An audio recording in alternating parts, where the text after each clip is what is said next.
In the summer of 1769, Daniel Boone and a man named John Stuart set about exploring the then unsettled country of Kentucky. According to Boone, we passed through a great forest on which stood myriads of trees, some gay with blossoms, others rich with fruits. This new world in which Boone had found himself was certainly a dangerous and difficult place. Countless sources attest to the difficulty posed to these early settlers by the land. But it was also one of almost unbounded opportunity. As Boone would later tell his biographer John Filson, nature was here a series of wonders and a fund of delight. But for all the opportunities this new landscape appeared to present, it remained an alien place, at least initially, and even competent woodsmen like Boone and Stuart were hardly beyond escaping its dangers. Indeed, shortly after experiencing the natural wonders of a new frontier, the pioneers found themselves captured by a band of Shawnee Indians, one of the tribes which claimed Kentucky as a prized hunting ground.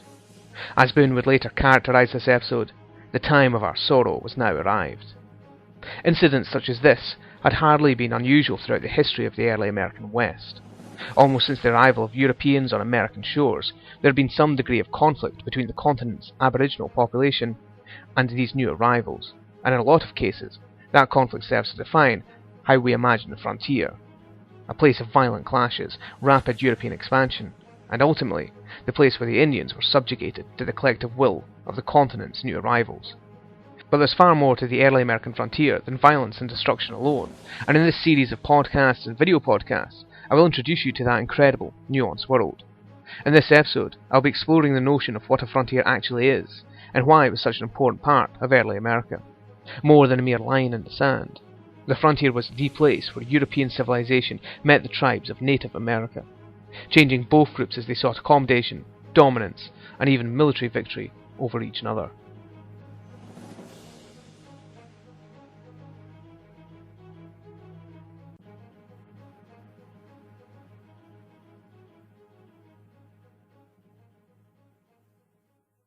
Why should the frontier be a question?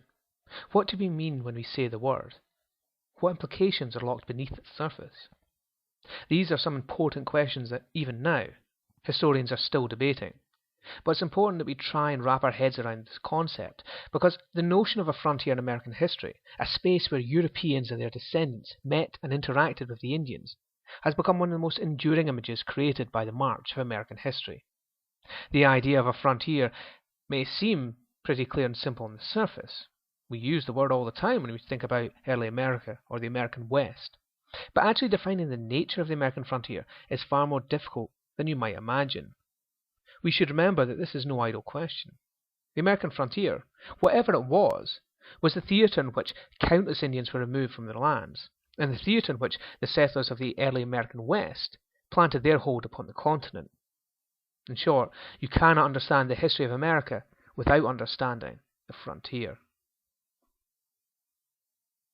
At its most basic level, the frontier was literally a border.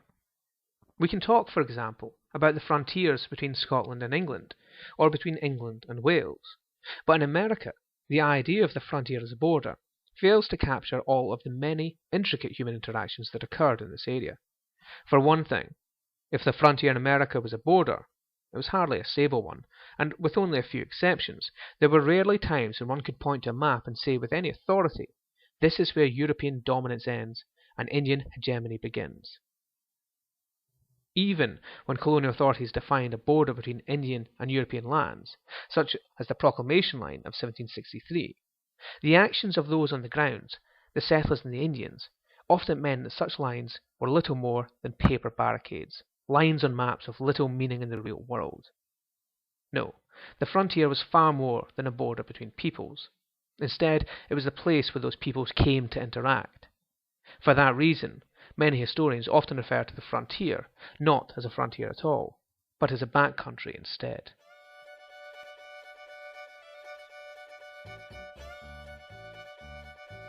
For Daniel Boone and John Stuart, prisoners of the Shawnee in 1769, the frontier was far more than a simple borderland. Even without taking their perspective into account, the nature of the Indians' frontier at that time was complex, nuanced, and changing. For one thing, no Indians were living in Kentucky during this period, but the land was, nevertheless, employed extensively by a number of tribes. a hunting ground for the tribes of the Ohio Valley. It was also something of a buffer zone, separating the Shawnee from their traditional enemies, the Cherokee, in the south. Even without Europeans and their descendants to muddy the water, the land west of the Appalachian Mountains was a complex environment with many overlapping and sometimes competing claims. Kentucky, then, was far more than a border. It was a kind of no man's land, a region that both the Shawnee and the Cherokee used and claimed, but also one which neither tribe could fully dominate. To make matters worse, by 1769, two events had occurred that further complicate the situation in the West. First, the British government, tired of expensive wars of the Indians, had partitioned North America along the spine of the Appalachian Mountains in 1763. To the east, Europeans were to dominate, but to the west of the mountains, the Indians were to have their lands preserved and guaranteed. Secondly, many Americans made the decision to ignore the crown by moving past this theoretical line in the sand. Explorers like Daniel Boone and John Stuart were not in places like Kentucky and Ohio innocently. They went to explore, but they also went to claim lands of their own. The British Crown may have barred Western settlement, but the increasingly rebellious colonists of America showed little interest in heeding the orders of a distant monarchy, particularly when there was land at stake.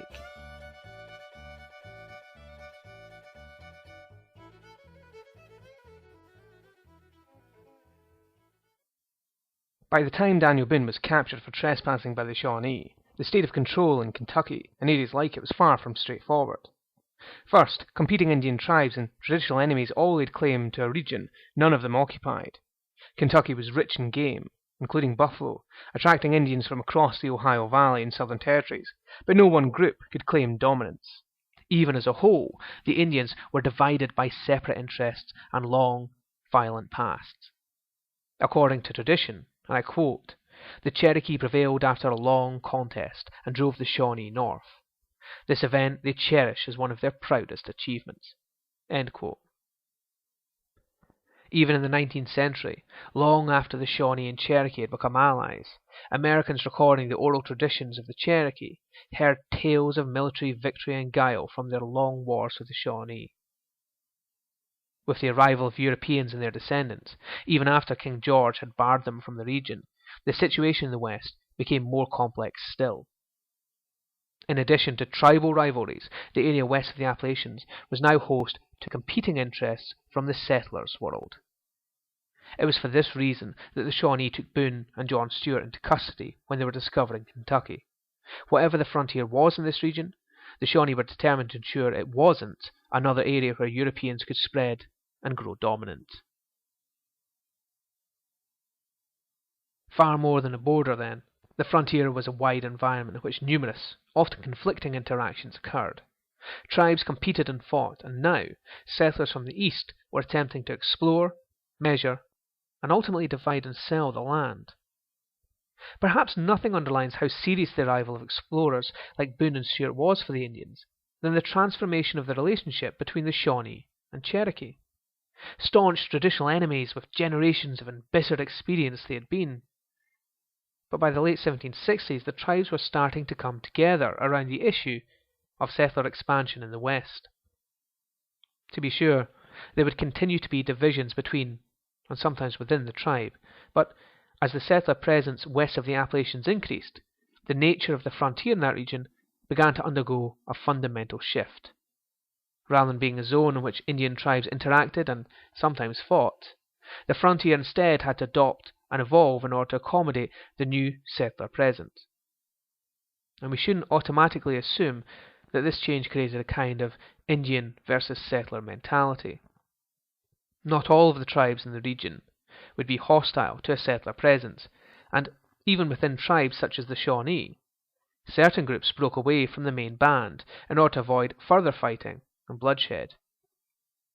Even as a more recognizable frontier came into existence in the Ohio Valley, the nature of that frontier remained incredibly nuanced, refusing to group large numbers into one of two hostile camps. Make no mistake about it, this was not as simple as cowboys versus Indians.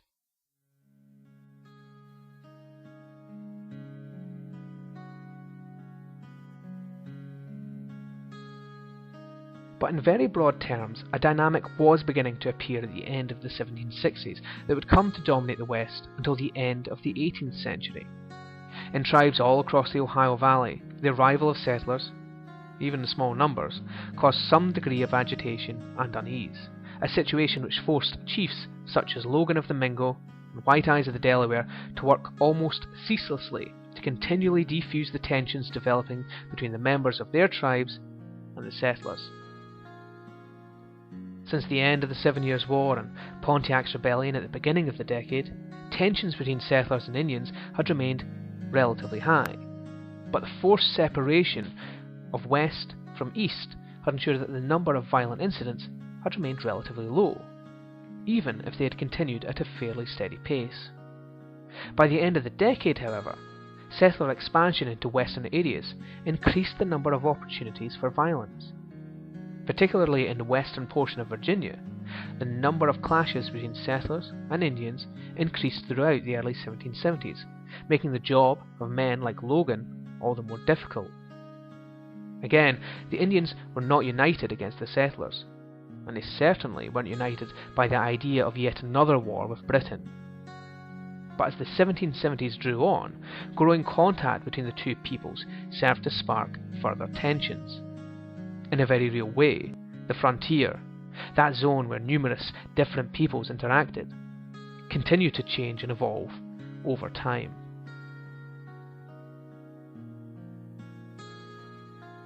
Perhaps nothing highlights the changing nature of the frontier as much as Daniel Boone's experiences with the Indians in 1769 and later in 1773.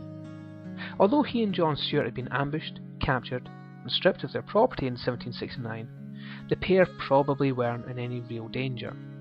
Certainly their captors did not evince any inclination towards executing or torturing them. In 1773, however, the situation was not so innocent. Together with around 5 families and 40 men, Boone had led the first attempt by white settlers to colonize Kentucky, but early on, a party of Indians hostile towards further white encroachment began shadowing the party. By October the 10th, the rear part of Boone's expedition had begun to lag behind the two leading bands, and, isolated and with no knowledge of the imminent danger they faced, they were attacked and completely destroyed. Among the casualties were the sons of William Russell and Daniel Boone, 2 adolescents who were first tortured before being executed by their captors, a story related in some detail to the rest of Boone's party by a slave who was able to make his escape and witnessed the assault and its aftermath from a hidden vantage point. Shortly after the fate of the rear party was revealed, Boone's expedition collapsed and returned east. Between 1769 and 1773, then, the situation in the West, the nature of the frontier in that region, was beginning to show signs of change. Boone's party was never entirely sure who destroyed the rear band, but contemporaries tend to blame the Cherokee, the Shawnee, or some combination of the two. Now, whether or not the attack on Boone's party was truly a joint operation between these tribes is, in some ways, irrelevant. What is important is that by 1773, the two tribes could have been working together, having utterly transformed their relationship by focusing upon the common threat posed by the settlers. We shouldn't forget that the Shawnee and Cherokee were enemies throughout most of the 18th century, because it reminds us that there had been a military frontier west of the Appalachians long before white settlers ever arrived. The transformation of these tribes instead represents